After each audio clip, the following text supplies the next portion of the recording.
We're really excited to have today's program bringing science to students worldwide with Skype a Scientist. To help create a better shared understanding of who we are as a community and what we believe in, let me share a brief quote from Stephen Schaefersman, an American geologist in Texas. Humanism is a philosophy, worldview, or life stance based on naturalism, the conviction that the universe or nature is all that exists or is real. Humanism serves, for many humanists, some of the psychological and social functions of a religion, but without belief in deities, transcendental entities, miracles, life after death, and the supernatural. Humanists seek to understand the universe by using science and its methods of critical inquiry, logical reasoning, empirical evidence, and skeptical evaluation of conjectures and conclusions to obtain reliable knowledge. Humanists affirm that humans have the freedom to give meaning, value, and purpose to their lives by their own independent thought, free inquiry, and responsible creative activity. Humanists stand for the building of a more humane, just, compassionate, and democratic society, using a pragmatic ethics based on human reason, experience, and reliable knowledge, an ethics that judges the consequence of human activity by the well-being of all life on Earth. Our programs address a wide variety of topics, including current events, philosophy, and arts, to name just a few. Today's presentation is part of our ongoing program relating to science. A lack of science literacy has been a growing problem in the United States for decades. In the past 2 years in particular, we've seen how ignoring science can have catastrophic consequences, from increasingly frequent climate disasters to the COVID-19 crisis and more. Dr. Sarah McAnulty is tackling this problem with her science education nonprofit, Skype a Scientist. We'll learn from her today about the danger in ignoring science advocacy in everyday life and how her organization is addressing that for the future. She'll explain her approach is encouraging personal connections between scientists and others, and how these small connections can lead to big changes. Dr. Sarah McAnulty is a squid biologist and science communicator. She received her PhD in molecular and cell biology, working on Hawaiian bobtail squid symbiosis in 2019. She is currently the executive director of Skype a Scientist, a nonprofit that connects over 10,000 classrooms to scientists every year. Dr. McAnulty is a prolific science communicator with an active presence on Twitter, Instagram, YouTube, and TikTok. She's been featured by Nature, Forbes, NPR Shortwave, and many others for her work. Join me in welcoming Dr. McAnulty. All right, hello everyone. I'm really happy to be here to speak with you all today. So yeah, today I'm going to basically be going through my worldview on how both small actions and large actions in the realm of science communication can make our world a lot better than it currently is. So as I know you're all aware, the past 2 years have been a doozy. We've seen a lot of problems that effectively stem from our lack of respect for science and lack of science literacy. I believe that if we had more science literacy, many of these problems would maybe not have happened, but would have been less terrible than they currently are. On the top left here, you're looking at my fair city of Philadelphia. That is a highway that is completely filled with water. This was a couple weeks ago. Our whole downtown flooded because of hurricanes. Our nearby school district, my own high school that I went to when I was a youth, the board was rejecting masks completely. Thankfully, the state has overruled that. But if we had left it up to Central Bucks, students would not have been wearing masks this fall. This all comes down to science literacy for sure. The coronavirus pandemic has been worse than I think it could have been because of lack of science literacy. And of course, across all of the West, we're seeing wildfires thanks to climate change. So of course, I think that science literacy is the way to fix a lot of these problems. So I like to think, okay, well, where do we stand right now? Where does our population stand in terms of some major benchmarks of where I would like to see everyone supporting. So one way that I think of getting a readout here is looking at support for the Green New Deal or other climate-related legislation. A recent poll from, actually, I looked at two different polls all in 2021. I'm looking at voters, and the range was between 60 and 63% of registered likely voters in the United States supported the Green New Deal. That's pretty good, but what is the other 40% thinking? Then we have 64% of people are accepting of the vaccine in the United States. We know that that's not enough to get herd immunity and to protect the vulnerable and the general population here. So these are numbers that I would like to see increase. And I think that the way to get there is personal connections, which I'll be going through in detail today. Certainly over the last decade or even 100 years, we've seen an increase in just basic truth denial. And that's a question and a problem that is bigger than what I'll really be talking about today. So I'll just be focusing sort of more narrowly on science. But before we think about how to sway people, I think it's really, really important for us to understand the background and the history behind distrust in science. Now, you could say we should go back to the 1500s when it comes to a lack of trust in science, often sort of based in religious mistrust, but I'm just going to focus on the last about 100 years because that's what's super relevant to what we're seeing in politics and in society today. So in the 1920s, there was a real push that science causes moral harm.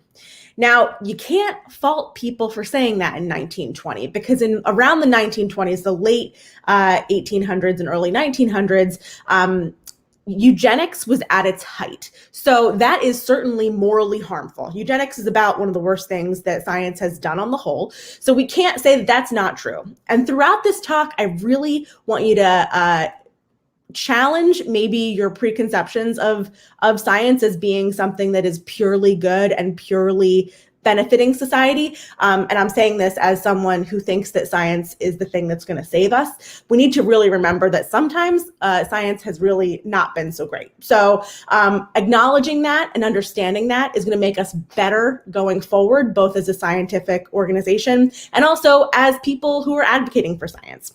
So going forward, in the 1930s and 40s, science was viewed really as a cold, hard, logical approach to fact finding, but really left a moral vacuum in society. Now, I think that you all as humanists and my own worldview as well, both agree that science can really be a source of good and kind of saving our own butts going forward. And that isn't a moral vacuum at all, but this was a really commonly felt concept in the 30s and 40s. In the 1950s, this got bigger and even grew into thinking that science is cold and rational and in opposition to more romantic views of nature and organic life and love and all of this sort of thing, which really this dichotomy doesn't need to exist, but it did.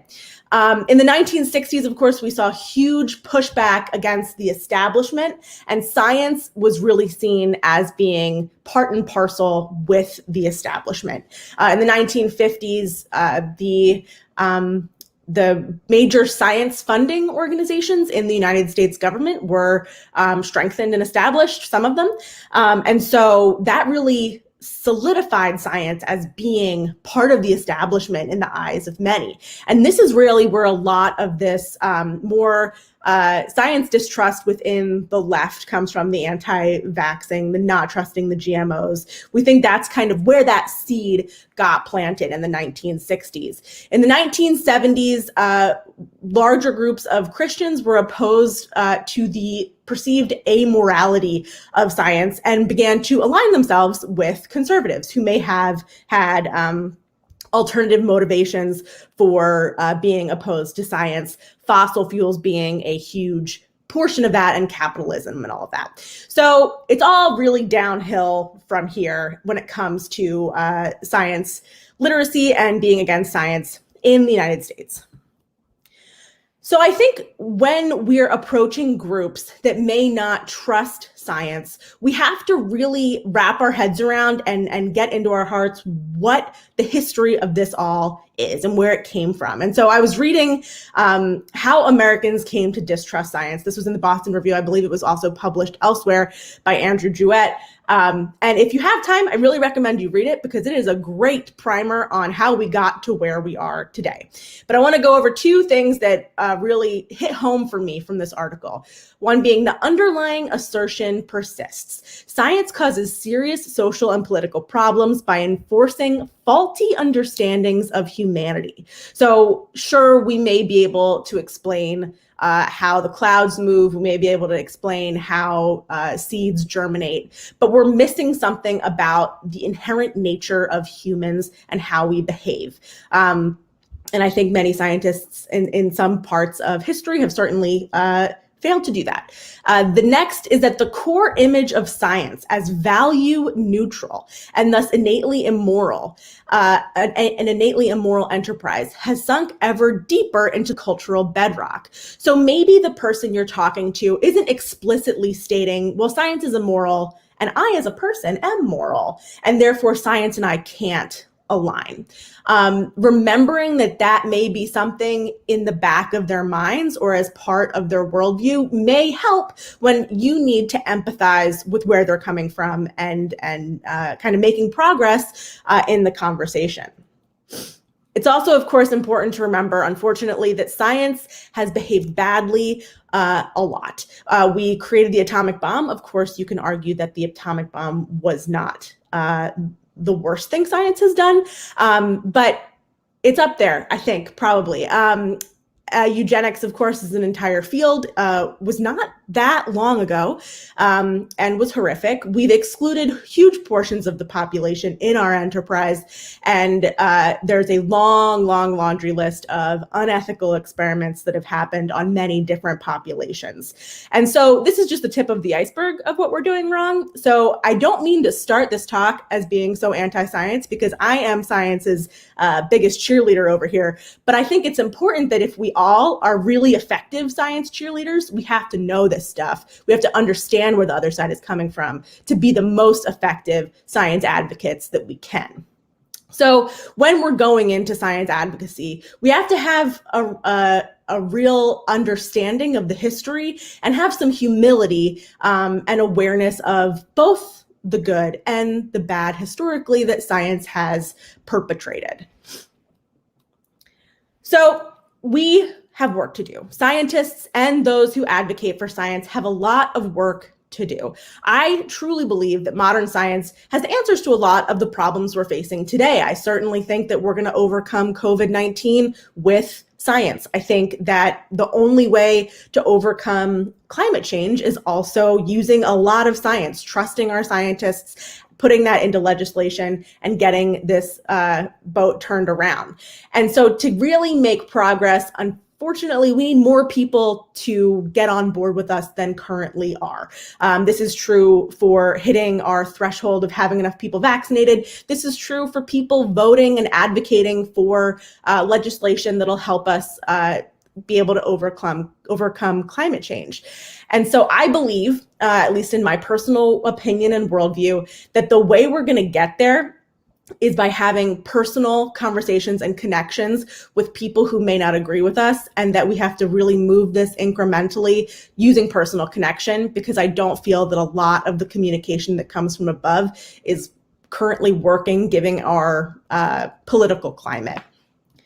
So here's how I'm laying out how to fix this problem. One is the nonprofit that I run. It's called Skype a Scientist, and I mobilize scientists all over the world to talk to people. Many of those people are in classrooms, they're kids, and others of them are adults in various other situations. I'm going to really make a push today to you all to encourage empathetic science communication in your everyday lives. Even if you're not a scientist, we need as many people advocating for good science and good science policy going forward. And I'm not going to talk about this that much today in my talk, but I also believe that we need to move political needles wherever possible, because that is how I think the societal change is really going to happen and how we're going to get saved. So first, I'm going to talk about my nonprofit. I'm going to talk about Skype a Scientist. This will be the more light and breezy part of my presentation because Skype a Scientist is a lovely, positive thing and doesn't have too many spooky, dark sides to it. So Skype a Scientist, we're tackling this problem of science literacy and intimidation around science by making personal connections between scientists and classrooms. So we match up about 10,000 classrooms, scout troops, library book clubs, other groups of adults, homeschoolers every year with different types of scientists. These scientists are on the whole super enthusiastic and really love talking to people about science. And so it works really well. In addition to that, here's the whole overview of how Skype a Scientist works. So first, we match up scientists with classrooms. We also run live streams about once a week with a wide variety of scientists. We have a science trivia every single Thursday. That's for adults. And we are also just starting this week on the 22nd, we're having our first of our adult series called Science for Change, which I'll talk about in detail in a moment. So Skype a Scientist Live, I bring in scientists who I know are really good at talking about science with people who aren't scientists. Anybody can tune in. So if you are retired or bored at work or don't happen to work at 1 p.m. Eastern, you can tune into any of these sessions and ask questions in this Q&A. All of these sessions are based on the curiosity of the people who show up. So it's me, an ASL interpreter, and the scientist, and we talk for about 45 minutes answering all audience questions. There's a brief intro to give you a sense of what this scientist knows about, but the rest of the time is just spent exploring the audience's curiosity. We cover a wide range of representations of science. We have people that come from all sorts of different backgrounds in the program. And then we also cover a lot of different aspects of science. So we have a neuroscientist on this week. Last week, we had a wildlife rehabilitator. We had a science journalist the week before that. We have had scientific illustrators come on. We've got, geologists coming on later, marine biologists, anything you can think of, we're hitting it all. And we're really trying to show kids that being interested in science doesn't mean you just have to be a bench scientist. You can be all different kinds of jobs that are involved with science. And you can watch sessions afterward on our YouTube channel, our Skype a Scientist YouTube channel.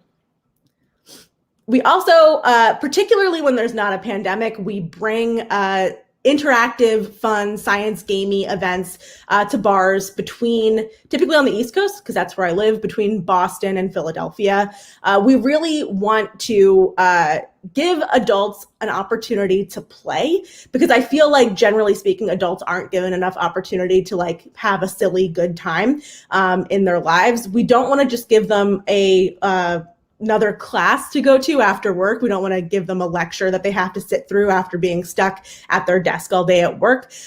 We try to have it interactive and playful, give them something to get their hands on, maybe give them a science scavenger hunt in a park. Sometimes it's trivia at a bar. And during the pandemic, we have switched to science trivia every Thursday night at 8 p.m. Eastern. We've really accumulated a really lovely bunch of nerds that show up to that every Thursday. So if you think science trivia sounds fun to you, you can come every Thursday, 8 p.m. Highly recommend. Very silly, fun time. All right, so our new series that I'm really, really excited about is called our Science for Change series. So this is sort of the heart behind what we're doing. We want to first identify a problem in society. We then bring in a scientist to help us understand how science views this problem, how science has helped us understand the problem. We then bring in an activist who is telling us about current movements around the problem. And then we end with some action items that people can leave with so that they go forth from our program and go do something about it. So the first session that's going to be on the 22nd is not a super big problem. It's sleep. It's sleep and memory. So your action items are going to be turn off blue lights before you go to bed. That one's one of our lighter ones. But the October session is going to be all about the opioid epidemic. So we have an opioid neuroscientist coming in to talk to us. We also have someone working in opioid advocacy, so specifically helping get Narcan, which for those of you who aren't familiar, is what revives people who are in the process of overdosing, into the hands of people who are either doing drugs or have friends or family who are having drugs around. So that's going to be really interesting, and we're going to talk about how specifically people in Philadelphia, but also people all over the place can help with this problem. This is a program in collaboration between the Free Library of Philadelphia and Skype a Scientist. So we're really excited about that. You can tune into that for free at 7 p.m. the 22nd. And all of this information is available at skypeascientist.com. If any of these events sound fun or cool to you, you can come on over at any time. So not all of our events are as serious as the opioid epidemic. This is another aspect of Skype a Scientist and one of my personal passion projects. I like to put science in places where people feel like they're like discovering something special. So there are Squid Facts stickers all over Philadelphia and Hoboken, because my best friend lives in Hoboken and I stuck a bunch of stickers near her apartment. If you text "oh yeah" to this phone number, 81833-SCI-TEXT, a robot will automatically text back Squid Facts to you.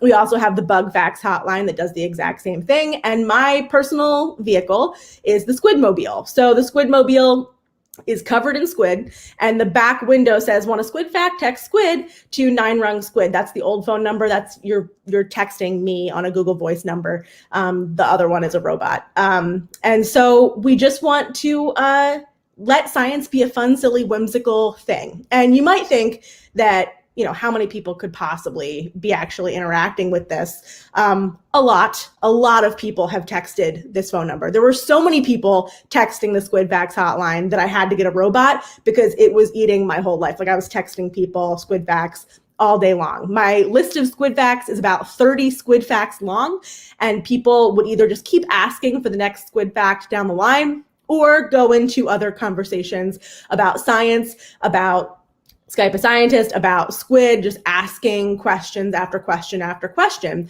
About actually precisely as of last night at 10 p.m., 4,466 people have reached out to the Squid Facts hotline since I started the Squidmobile back in 2018.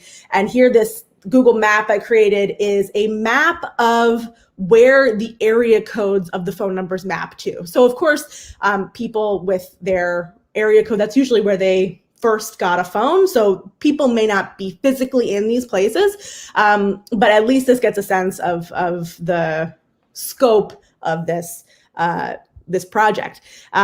The responses I get are often just like bewildered that a Squid Fact hotline exists at all, excited that they stumbled upon something so weird and fun, and generally delighted. I mean, there have really not been any negative responses to the Squid Facts hotline. I just want to remind people that there are silly, fun things to discover in the world, and making science whimsical and fun, I think, just puts a little good into the world. And so we like to do projects like this at Skype a Scientist too.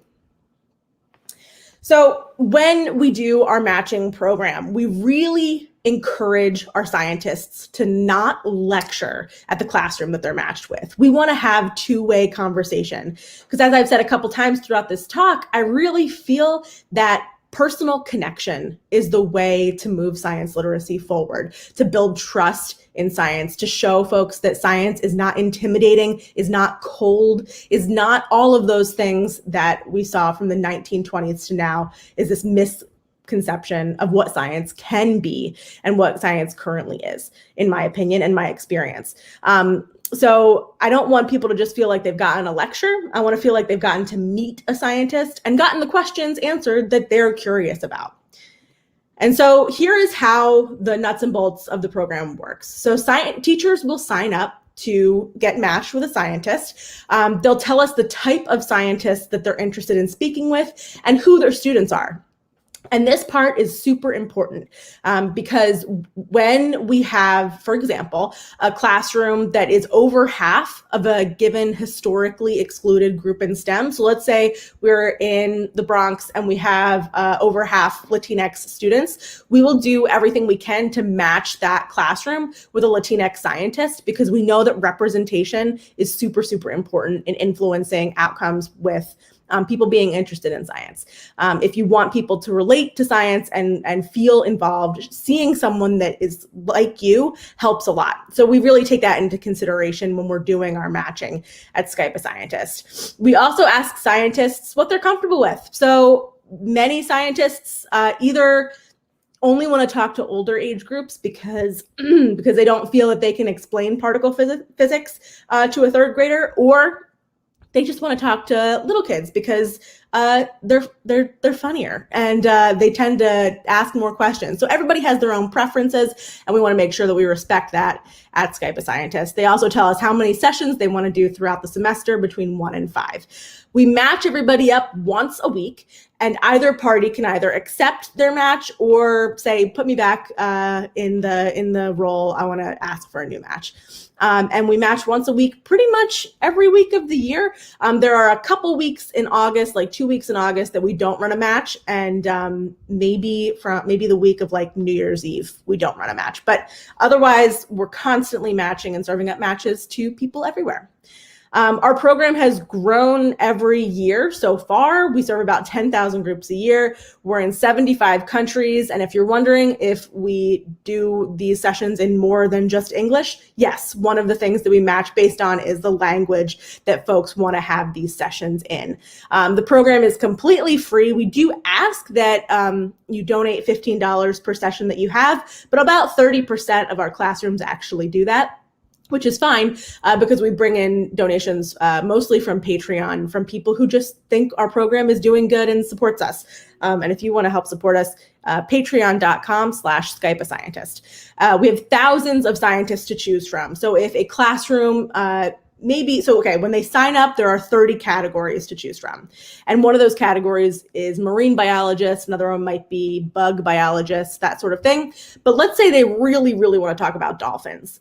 Not every marine biologist, myself included, knows much about dolphins. I know a lot about squid. I know some about whales. I know your standard person on the street amount about dolphins. So if a classroom really wants to get down in the nitty-gritty about dolphins, we have a tool for them that they can use to browse all of our scientists' specialties. And so they can type in dolphin and then request dolphin scientists by name. We run a survey at the end of each year to see how our program has been working for everyone. And 95 or more, depending on the semester, percent of both our scientists and our teachers would recommend our program to a peer. 78% of teachers said their students' perceptions of scientists were changed by our program. We hope for the better. 58% of teachers said their students are more confident in science class, which is awesome. And 50% of teachers said their students seem more likely to pursue a career in science. We don't have the budget to afford like an official, like a trained social scientist to do more rigorous testing here. We wish we did, but we don't. So all of these are the teachers' perceptions of things, not the students' perceptions of things, because that is a pretty huge undertaking to get kids. We have to ask parent permission, that sort of thing. So this is the best we have for now. We also find that educators are very overwhelmingly positive about our program. So we had a small nonprofit serving low income and a diverse audience, and they said it was really wonderful having access to a scientist who complemented what we learned about urban ecology. Representation is certainly key, and my students were extra engaged because the scientists looked like them. And so we're serving up these sorts of matches all over the place. All year long. And we also match based on low income upbringings as well. So we're not leaving out that portion of the population. All right. So that's Skype a Scientist. That's what my nonprofit does. But now we're going to talk about what you can do and what I hope you will engage with after this talk happens. So when we are advocating for science, I really want everyone, the first thing that you think about when you're encountering someone who you want to sway to your way of thinking, I want you to think about how you are bringing your best empathy to the table. We think of ourselves as being in these political silos, and that's not necessarily not true, of course. Political identity is becoming more and more a way as people view themselves in this country. It's getting worse constantly, but that doesn't mean that we're not still, at the end of the day, individuals with our own worldviews. We may disagree with what most of our silo says, even if publicly we may not admit that. And so many people all across the United States and elsewhere need to be bringing their best empathy forward to sway these people as best we can, working one person at a time. And that's what I hope you'll do today. So here are some practical tips. This is for when maybe we are sitting on the bus and we hear someone say something that is not quite right about a vaccine, about climate change, maybe standing in line at the bank, maybe it's on Facebook, maybe you're at a family party and your uncle says something wild. But not so wild that it's not worth engaging, and we'll talk about that in a moment. First, think about where they're coming from. Why do you think they think that thing that you know is incorrect? Do you think that they're in a social group that has made that thinking common? Do you think they've been influenced perhaps by social media campaigns by fossil fuel companies? Maybe they're just, generally speaking, confused. COVID has been very confusing. Even people who are well educated, the constantly changing aspect of COVID has made things inherently confusing. And so if you're not a scientist, you really have to empathize with people who may not know as much as you do about how immune systems work, how the healthcare system works, et cetera. So again, think about where they're coming from. Start with what you agree with. Start with where you have something in common. Your common ground might just be frustration, just general frustration. Start there. On social media, remember that if you're replying to someone, the person you're replying to might not be the one who gets the biggest benefit out of your reply. It might be the person who just lurks, who doesn't say anything, but is reading all of the comments and trying to make a decision about how best to live their life. Those are the people that honestly are probably more swayable. And so giving your reply might help them a lot more than the person that you're actually replying to. And every individual that you successfully educate is a huge win. And even if most of the time you fail, please remember that every success is huge when all of us are working on this together. So here are some common mistakes that are easy to make, and I encourage you to try to not make. First, don't assume that you're smarter than the other person. Maybe you have a PhD. Maybe you are a doctor. That doesn't mean that you're necessarily smarter. Maybe you've just had a lot of, that's what you're interested in. Maybe you've had a lot of legs up in the world. So even if deep down in your heart of hearts, you think you're smarter than your Uncle Ted, you need to overcome that impulse, because people know when you think that you're smarter than them, and it's not going to work out. Please also don't rely on shame. Shame is a pretty ineffective approach to getting you to work together. It might change behavior in some ways, but generally speaking, making people feel bad about a thing is less effective than making them feel good about doing the positive action, as opposed to feeling bad about doing the negative action. And so, for example, I was flipping through Twitter Instagram, Facebook, whatever, yesterday. And I just saw being proud. This was like a word for word quote here. Being proudly unvaccinated is like being a proud drunk driver. Now, being a drunk driver is one of the worst things that our society all agrees that you shouldn't do. And so being unvaccinated, I can certainly see. It's also puts other people at risk. But who are you swaying by saying by saying this. I don't think it's super effective. And so relying on shame is something that may feel good to you in the moment, but it's probably not an effective communication strategy. I also think you should remind yourself that flipping a person in one conversation is unrealistic and probably not going to happen. So keep your expectations reasonable. And I also recommend not starting a conversation when your patience is already low, because these empathy forward conversations, you need a lot of patience to do them. They're not easy. And so if you're already low on patience, maybe today is the day that you just like take a walk and go do something else, because we need to bring our best foot forward all the time. So if you want to try practicing some of this, here are some places that I'm not saying this is like the best way to go about it, but go on the CDC or World Health Organization's Facebook page. You're going to have a lot of opportunities on there to try to bring your empathy forward. There are going to be a lot of comments on these posts that are obviously just trolls, just angry people looking to lash out. But sometimes you'll have someone that comes up with a genuine confusion that maybe you can help with, and that the World Health Organization or CDC staff are not going to have time to get to, that you can help with. And bringing an empathetic, kind, understanding answer to them may be really, really helpful for that person. So don't feed a troll. Just reply to genuine questions. And we're going to talk a little bit how to sort of identify that in a moment. Also, blasting things out on social media, maybe going on Facebook and saying, I really think you should all get vaccinated. I mean, think about XYZ. Generally, people who already think you should get vaccinated are going to like that. And people who don't may stop following you on social media or just won't respond at all. But I have a couple scientist friends who have tried this in the last 2 months and have found it to be super successful. So what they do is they say, hey, I'm trained in molecular and cell biology. If you have questions, like, I'm not judging anybody. I understand this is all very confusing. If you want me to answer your questions, I'm open to that. And so feel free to DM me, so that people feel like they don't have to have these conversations in front of their entire social circles. That's super stressful, can be embarrassing if they feel like they don't know what's going on compared to their peers. And so allowing people a small, quiet, non-judgmental conversation can be way more effective. And also when you're getting practice at this, start with an easy sell.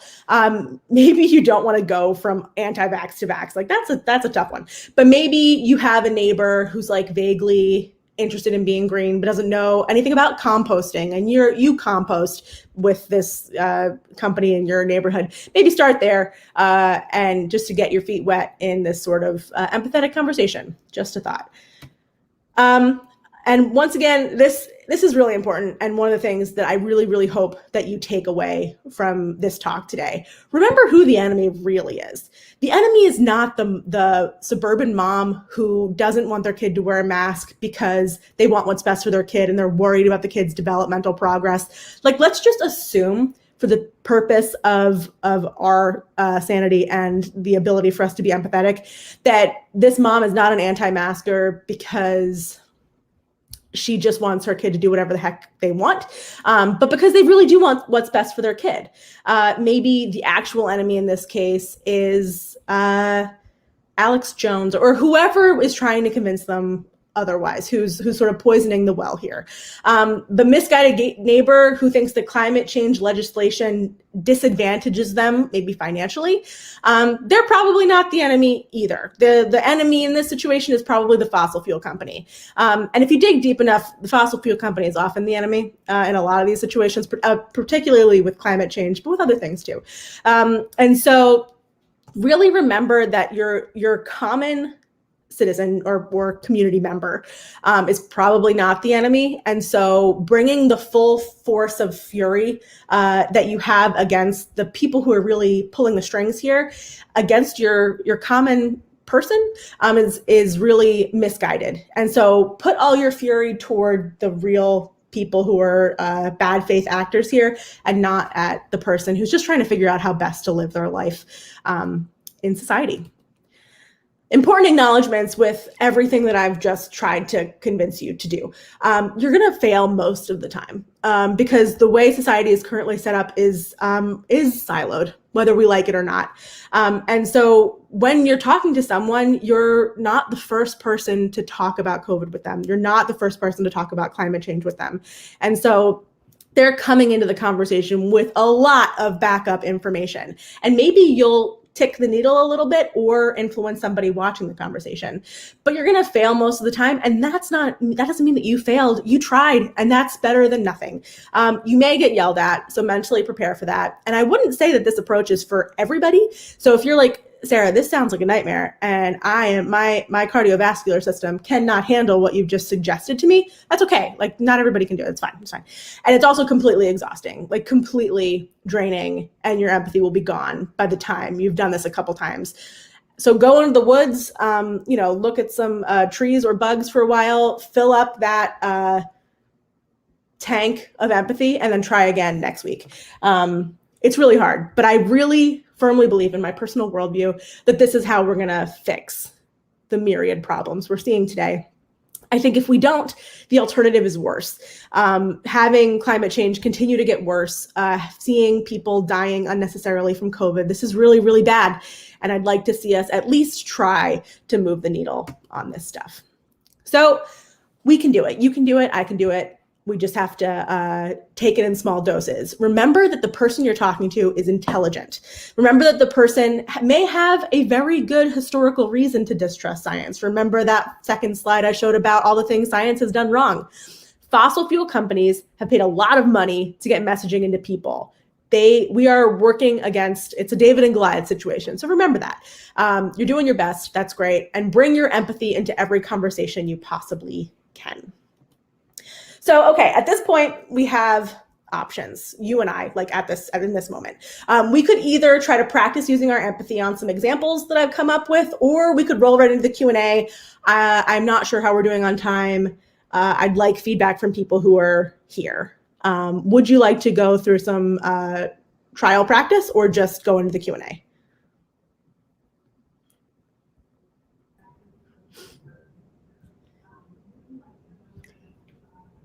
Well, let's see if comments come through in chat. Let's just give folks a minute to think about that. You certainly have given us a lot to think about and really raised the expectation that we all have a role in this, right? It's not just for scientists to answer these questions. It's really for all of us to engage in this conversation. All of us who are comfortable, who are able, who don't have cardiovascular issues. Yeah, yourselves. I'm not saying every single one of you all the time has to do this, but if you have it within you and you think you can, please do. We do have a little time, so maybe as folks are thinking about this topic, I don't know how long your examples are, but why not? Each one is pretty short, so we can terminate our examples whenever. Yeah, it's always good to apply what you've just learned, right? Let's try it. Okay, so here we are. We're on the World Health Organization's Facebook page, and I'm going to say one more disclaimer. Going on Facebook is probably not the best place to do this all the time, but it is a source of practice and examples big time. So maybe the actually most effective thing will be the humans that you encounter out in the world. Like, so for example, I was recently at an airport and I was getting a sandwich. I was happily eating my sandwich, sitting at a table, and this young man, I'm going to guess he's like very fit, able-bodied, 26 years old. And he goes up to get a sandwich, and the woman working behind the counter says, "Are you vaccinated?" Because if you sit at a table, you had to be vaccinated. Love that rule. And he's like, "Oh no, I'm not vaccinated." And she's like, "Okay, well, you got to go sit over there."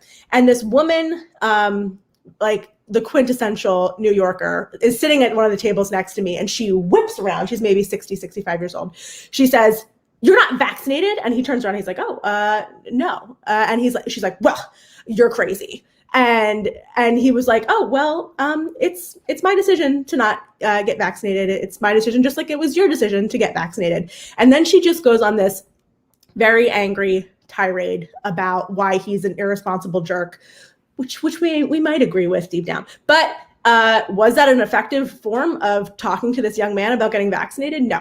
And so after the woman moved on, I walked over to him. I was like, "Hey, I can understand being a little hesitant about the vaccine. I have a PhD in molecular and cell biology. My buddy," and this is true, one of my good buddies worked on mRNA vaccines at the University of Pennsylvania before this particular mRNA vaccine came out. So like his lab worked on this thing. So if you have any questions, no judgment, I can happily answer any questions. And he said, oh, like, thank you. I'm not an anti-vaxxer. So he didn't identify as an anti-vaxxer. I just am not so sure about the risks to me of getting it versus these risks of the vaccine. He's like, I just didn't know what to do. And so we had a really nice conversation. And so this is the kind of thing that can happen if you quell your judgment, bring your empathy, and go forward. Anyway, let's go through this first exercise. Which of these do you feel is worth responding to? So the post is, vaccines provide strong protection against COVID-19 from the WHO. We've got Jack. No matter how hard you try, I will not take it. No matter how much you restrict my travel, I will not take it. And then we've got Anil. How is someone who's not vaccinated with a COVID vaccine a threat to someone who is? We've got Trey. If they're so effective and highly protective, why do we have surges? More people are vaccinated now, more than ever. I'm so confused. And Heather. Give it up. We're smarter than that. It's our right to make the choice. Which of these, and it can be more than one, which do you feel is worth bringing your empathy to the table and trying to respond to? I have my answer. Your answer might be different than mine. So I'll give you like 10 seconds to think about it.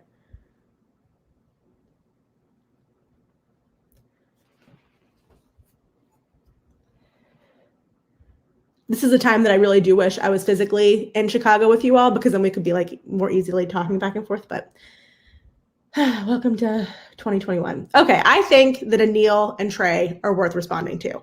I think that Trey is angrier than Anil, maybe, in this particular moment. But I think that both have questions that are not that off from a valid question. If you weren't a molecular and cell biologist, if you weren't super science literate, it makes sense that someone who's not vaccinated, if the other person is vaccinated, well, I thought they were vaccinated. Doesn't that mean if there's strong protection, like what? But if you know a fair amount about immunology and vaccines and maybe the Swiss cheese model of protection, you can explain why that is the way it is, even if we wish that vaccinated people were completely protected. And then Trey seems more frustrated, but I think also has a valid question, and scientists can answer this question, or people who are science literate can also answer this question. I think it's worth your time if you have it in you to try. I'm going to skip this one for time. And this is the one that, here's where I'm really asking you personally to try it, to dig deep. These are all comments that I've heard personally in real life or seen on social media. These are not made up comments or questions. And so I want you to pick one of these 4 comments, take 5 minutes and write out the most empathetic response that you can. And here's like guidelines for how to do this. I want you to start by either agreeing or establishing common ground between you and the person who is angry, frustrated, having a question. I then want you to explain the reality of the situation or answer the question that they have, and then end by empathizing in any way you know how, leveling with them, agreeing that, we're all humans here, okay? So I'm going to set a 5-minute timer. Do your best. If you don't want to do this, let me know. I think I will try to tell you off the top of my head while others are thinking about their responses what I might say, and you can help me see how I could improve it, okay? Okay. I would pick number 1. What's the point of wearing a mask if the vaccine protects me? You said my reward for getting the vaccine was being able to take my mask off. Oh my goodness, I know. I thought that would be the case too. I'm really tired of wearing a mask everywhere I go. But the way I understand it, I could be vaccinated and I could also be an asymptomatic carrier. I might not even know I have it. So when I think about that, and I think about riding the L downtown, and I think about folks I know who can't get a vaccine because of they're immunocompromised or they're older, and maybe the vaccine, they got it months ago, and we now understand maybe we might need to have boosters. It just makes me worry about other people, and it makes me feel like I need to protect them and take care of them. But it stinks. By the end of my L ride, my face is a big sweaty mess. That was wonderful. Okay, we started by being annoyed in the same way that they were annoyed. I also hate wearing masks, but here we are. And then I think the only thing I would add is that we're not addressing like why is the vaccine not 100%? And I think the answer there is like not all vaccines work 100% when there's so much disease around. And we wish that the vaccine was 100% effective, but it's not. And c'est la vie. But otherwise that was great. And you ended with talking about sweaty faces, an experience we've all probably had. I am a sweaty person on a good day, and the mask is not helping me. Great. Love that. Well, we'll give other folks a few minutes to think about how they might respond to that, but maybe we can also give folks a minute to think about what kind of questions they would want to ask. So while you're thinking of great questions, in a minute, we're going to play some music. You can think of questions. You can think of how you would respond to one of those scenarios if you were in that position, which I have been in that position on an L train with a person not wearing their mask. And I didn't do a good job. So this is a good exercise to have it prepared at hand, ready to say something better next time. So we're going to have this brief musical interlude. You can have a minute to think about how you would deal with these scenarios, and you can think about what kinds of questions you would want to ask of Sarah. So if you're watching on the live stream, you can type in the YouTube chat box. If you're in person, some options. You can walk up to the podium and ask. You can also use an index card, or you can text your answer as well. But think on those questions, and also I would encourage you to think about contributing to the Ethical Humanist Society. You can see a link in the YouTube chat. There's a QR code and basket at the back door. It's through our generosity that we can show how meaningful these kinds of Sunday programs are. We suggest a donation of $5, but really any amount that's comfortable or nothing is fine. It's totally up to you. And of course, we really greatly appreciate all of those who volunteer their time and effort to sustain the society.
Welcome back, everyone. I hope you've had a chance to think about how you might respond if you were in one of those types of situations, and also a chance to think about some questions you'll want to ask of Dr. McAnulty.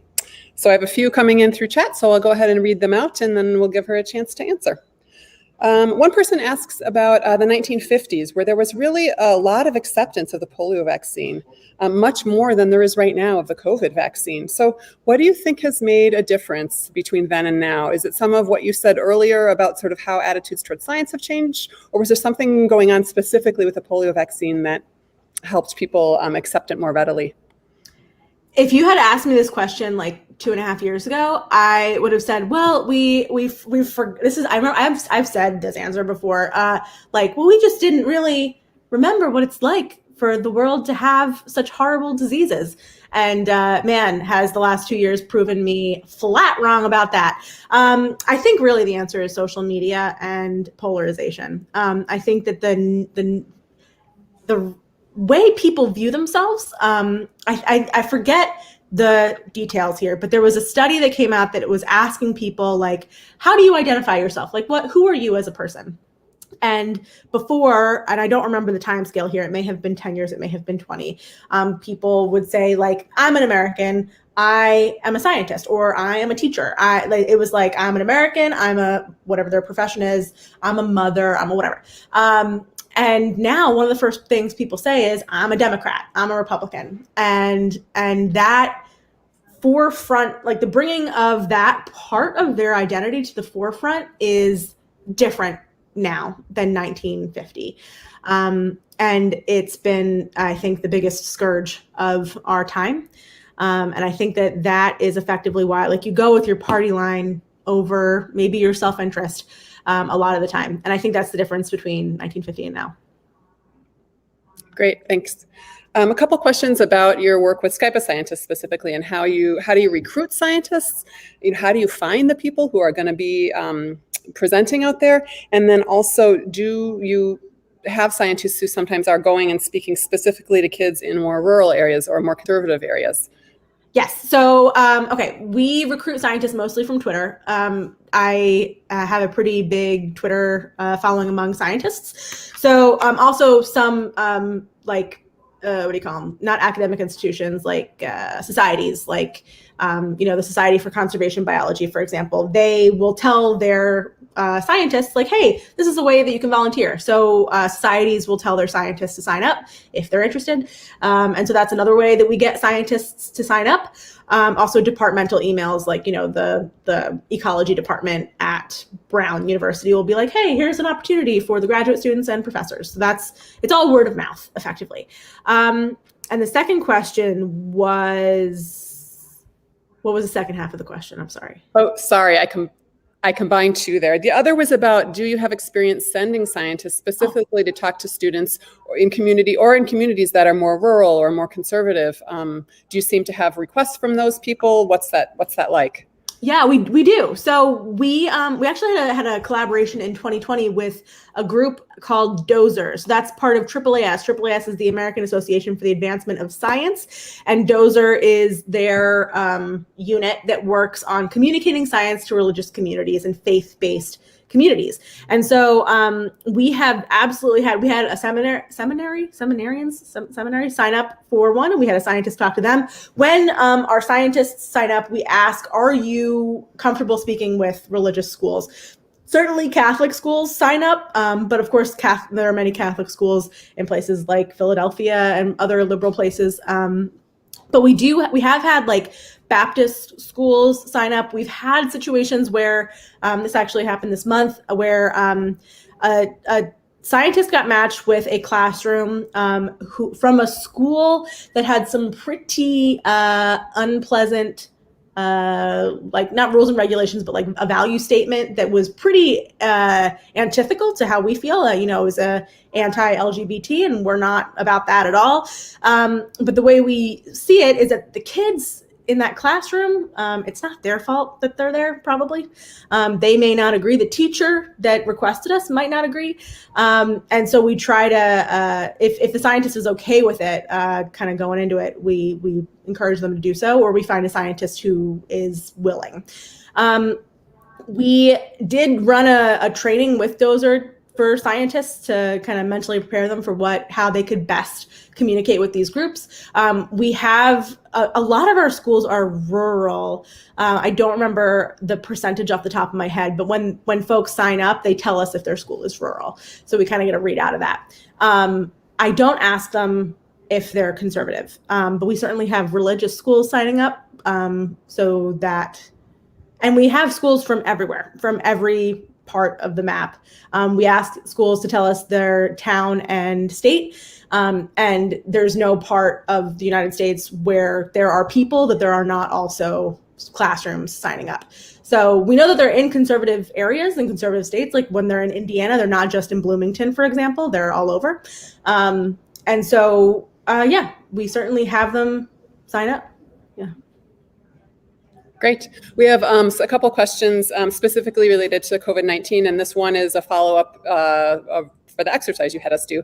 And the person asks if you were, if you know how many people have died from taking the vaccine, and if that particular stat, if that would be a helpful argument against anti-vaxxers, or what's your gut sense on that one? I think you would have to have an example of how many people have died from vaccines that people are comfortable with. So maybe have like how many people have died from the MMR vaccine or Tdap or whatever, any of those vaccines that you get when you are this big. That might be a good comparison. I don't know off the top of my head if the COVID vaccine has killed more people than not, but I think whatever you're bringing a number like that in, you have to have something to compare it to, because otherwise these numbers just like float out in space, and without context, it's very hard to understand what they mean. And so having something to compare it to, I think can be useful. You just have to think about what who your audience is and whether you think that'll be effective. Maybe it will, maybe it won't. You got to kind of read the room. Great. Another question. Do you think that Biden's advisors should have known that the FDA science panel was going to overwhelmingly come out against boosters for all? And how much trust do you think was damaged by this? Ooh, good question. I don't know. Things have changed so constantly. Like the one thing that has been the constant throughout the COVID pandemic is things changing constantly, which has made it really hard to predict what's going to happen next month. Like, be it like, am I going to go to my cousin's wedding in a month, or is the vaccine going to get approved for my 11-year-old son?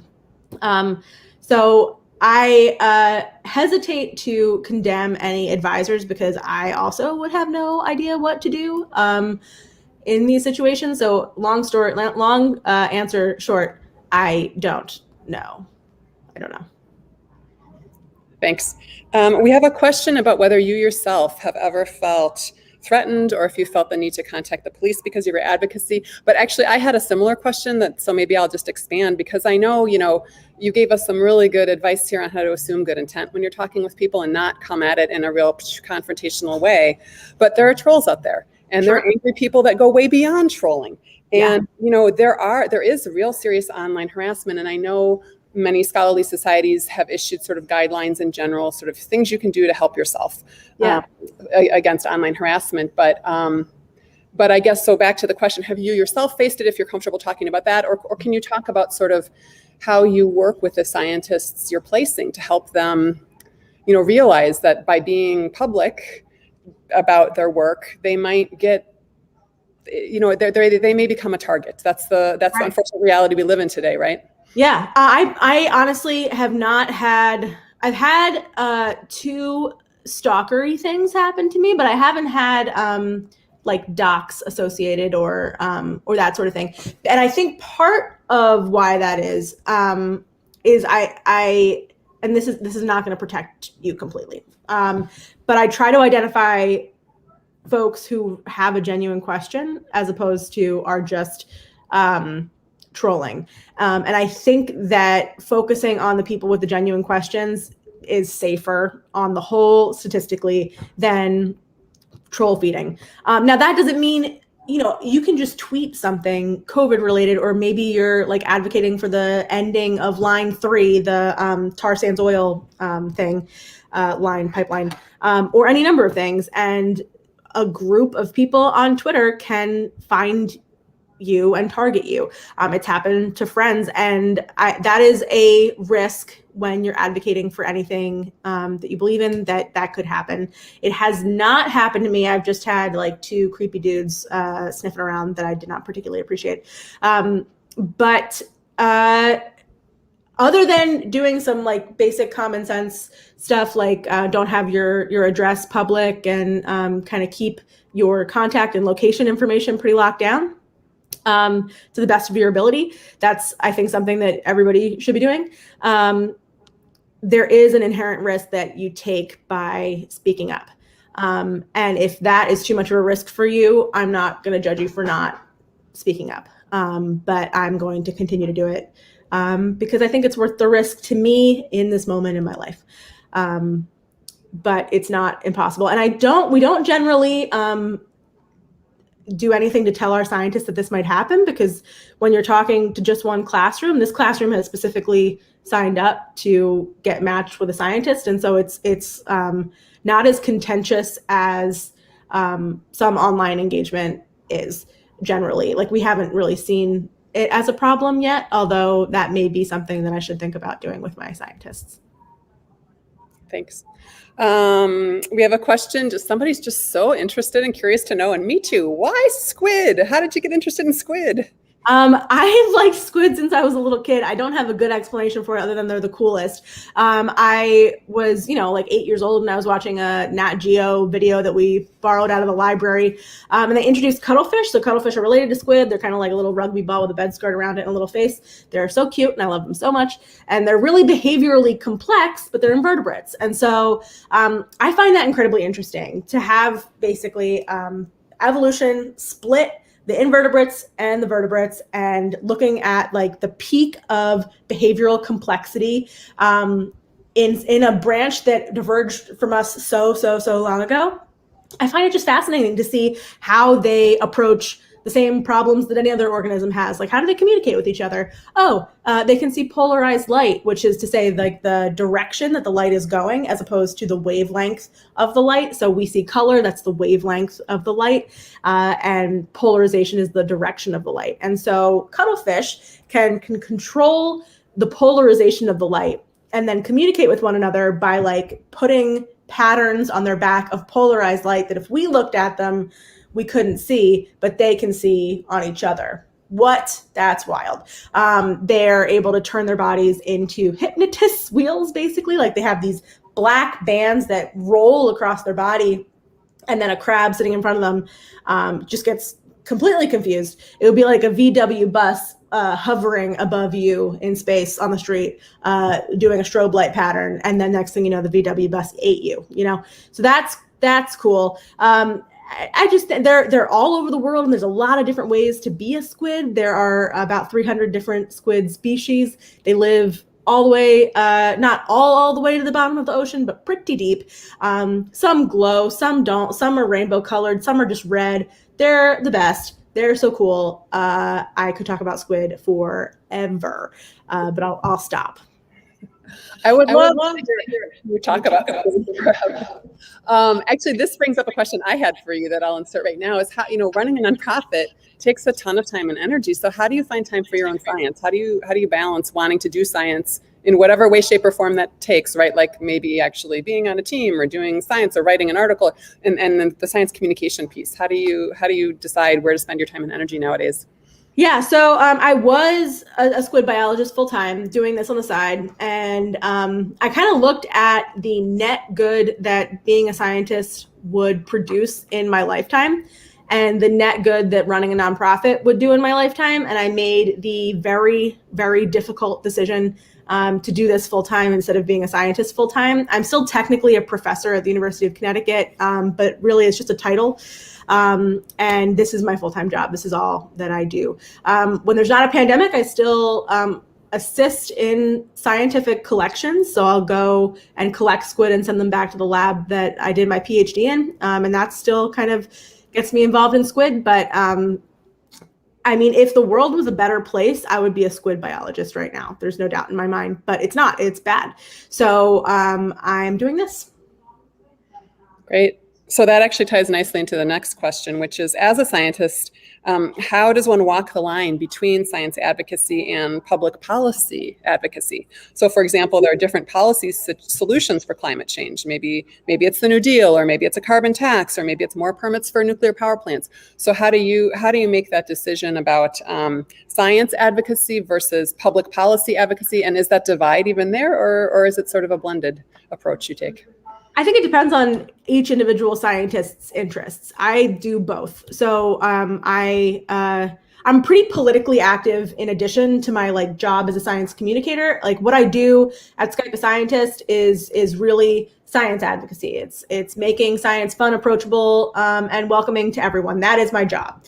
And then what I do outside of my job is trying to be politically active and encouraging my friends to be politically active too. So, for example, next week, I'm having a bunch of people over and we're writing postcards to voters in Virginia because I think the only way that the right legislation is going to get through is getting the right people in power. And so I may tweet also about doing that sort of advocacy, like the political advocacy as well. But I don't do too much specific policy because at some point I do run out of time in the day, and I trust my fellow scientists. Like, a couple of scientists I really trust and go to for hey, what are you suggesting people do right now in terms of what they should advocate for? And then I go with that because I admittedly don't have time to research every bill that comes up that's climate related. So yeah, it's not one or the other. It's both. Could you comment a little bit more about the value of scientists as role models? You talked a little bit about when you're matching scientists with a particular classroom, you try to find, either similar ethnic backgrounds or socioeconomic status. But can you talk about what it means to have, in what ways can scientists be role models writ large, and how is that part of your program? Yeah, so we know from a lot of data that having someone young see someone like them in science increases their likelihood of becoming a scientist, or not just writing off science completely. But I wouldn't say that our program is like a mentorship program, because it's kind of shorter term than that. So we try to, in our live stream series, highlight a wide variety of scientists so that kids who are coming up watching our programs can see a variety of people who look like them. So it's not like they just have the one token person that is like them. They have a wide variety to work with. I think the really super valuable thing is to have a mentor like you, but we don't have the bandwidth to organize that specifically. I know there was another part of that question that I'm not answering that I can't remember. But yeah, I mean, we know that it's just these connections are so important. When I was a kid, I didn't know a scientist at all. I didn't know a woman scientist until my sophomore year of college, because our whole department was all men. And I'm a white woman, right? So it's worse for many, many other groups than white women. So making sure that people have that example to have in their mind from as young an age as we can reach them is really important to me, and is baked into how we run the program. Great. Well, we have a Sunday school, so we might be getting in touch with you. Great. On that front, who knows? I think this is going to be our last question, which is, what do you think the biggest misconception is about climate change? Just in the general educated populace. You mentioned fossil fuel industry really spending a lot of time and energy getting their message and their point of view across. So what do you think is the one thing you would hope to be able to dispel? That we're doomed. There's been a lot of, so I see this on social media and in conversations, even among educated people all the time, that we're screwed, that there's nothing we can do. Even if that first of all, the levers that we need to push are too big to move in time, and that climate change is either it happened or it didn't happen kind of thing. That's just not reality of the situation. Everything that we do makes it better. And we're not doomed. And a lot of the climate doom that messaging has originated from fossil fuel companies, because when we give up, they can continue doing what they've been doing, and like they win. So if there was one thing I could really push into the heads of everybody, is that this fight isn't over. We're not doomed, and we need to keep fighting to the last tree or whatever. Great. Well, thank you so very much. You've given us a lot to think about, and I really appreciate not only the call to action, but the specific tips on how we can be more effective. I know I'll be giving that a lot of consideration myself. So thank you. All right. Well, thanks for having me. And I wanted to close with a quote, but I couldn't pick just one, so I have two short ones. One is, nothing in science has any value if it is not communicated. And that's from Ann Rowe, 1952. But the other quote comes from a student, from a scientist who has participated and had some observations about students in the Skype a Scientist program. So he says, or he or she or they say, the kindergartners ask the most astute, most entertaining questions.